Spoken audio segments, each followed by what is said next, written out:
সকালে উঠে ঠাকুরের নাম করে বিছানা ছাড়তে হয়। পূর্ব উত্তর কোণে গিয়ে প্রার্থনা করতে হয়, দিনটা সকলের আমার যেন শুভ হয়।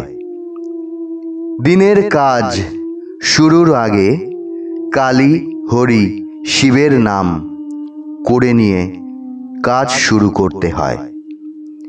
রান্নার কাজে হাত লাগানোর আগে করে নিতে হয় সচ্চিদানন্দের নাম।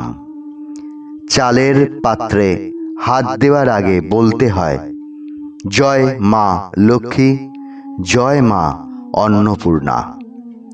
সর্বদা আহার শুরুর আগে ইষ্ট দেবদেবীর নাম স্মরণ করো।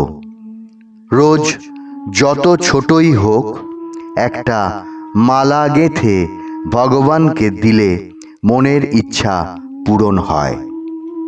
কৃষ্ণকে পেতে হলে রাধার ভজনা করো। বিপদে ঘরের গোপালকে ত্রাহিমাং গোপাল বললে তিনি 10 দিক থেকে রক্ষা করেন।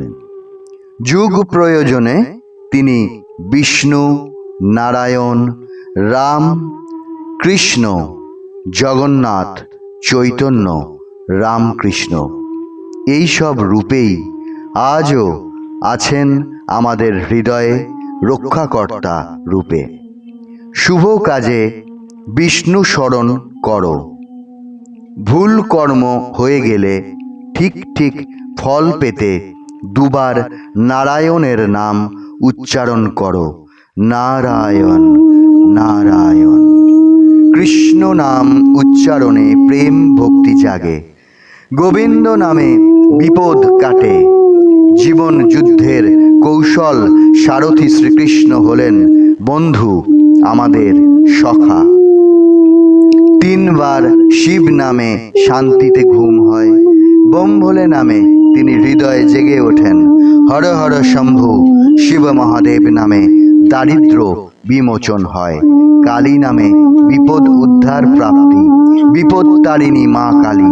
শ্রী শ্রী দুর্গা নামে বিপদ নাশ, বিঘ্ন নাশ, সফলতা, যুদ্ধ থেকে মুক্ত, জয়ী, নবজীবন প্রাপ্তি।